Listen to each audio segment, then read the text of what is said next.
The one skill that most doctors are missing, it's not taught in medical school, it's not taught in chiropractic school, and it's not taught in dental school or osteopathic school, is compassion.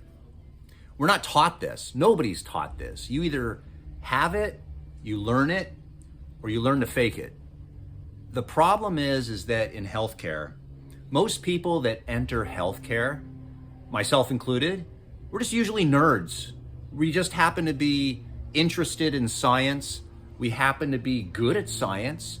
We happen to get good grades. That helps get you into the schools. You have a desire to learn about science, the human body, how it works. I've been a health nut all my life. And that's just, why would I not want to enter the health field?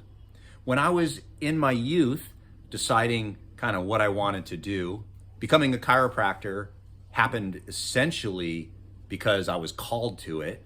I had a lot of physical problems, and I'm not bashing medicine whatsoever, but every time I went to a doctor, it was almost like they did everything wrong to me. Every time I went to a chiropractor, I'd walk out of the office, felt 10 feet taller, I felt lighter, I felt better, my joints can work. I was very athletic as a kid. And, sometimes you stick the landing and sometimes you don't.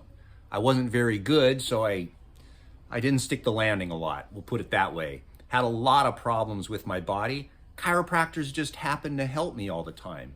Most of the chiropractors that I saw, they were health nuts too. They were all healthy. They were all tan. I remember one chiropractor I saw, he used to play beach volleyball in Santa Monica. I mean, we were all just a bunch of health nuts. Chiropractors at the time were into nutrition. They were into being healthy. It seemed like they were motivated to get me better.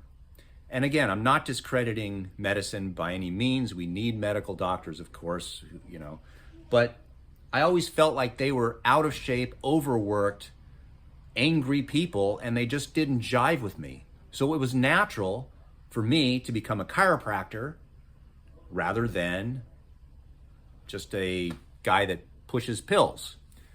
Having said that, the same education for all the professions, dental profession, medical profession, chiropractic profession, it's all the same.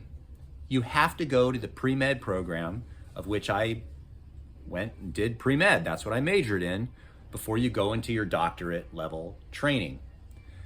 Now, the challenge is most people that are health nuts and nerds and bookworms, whatever you want to call it, we're not usually good with people. And it's one of those things that it's hard all of a sudden when you graduate and you start treating patients, you actually have to be personable. You need compassion for people. And some people are better at it than others. Some people are more natural. Some people need to learn how to become more passionate or compassionate with people. And this is the one thing that nobody talks about. Now, there are some standard medical jokes out there, like what do you call a doctor with no personality? A radiologist. Things like that, you'll hear. But for the most part, that's the thing that's missing in healthcare. And I'm going to tell you, I don't know if it can be taught. I think it happens through experience. And some people just don't get it.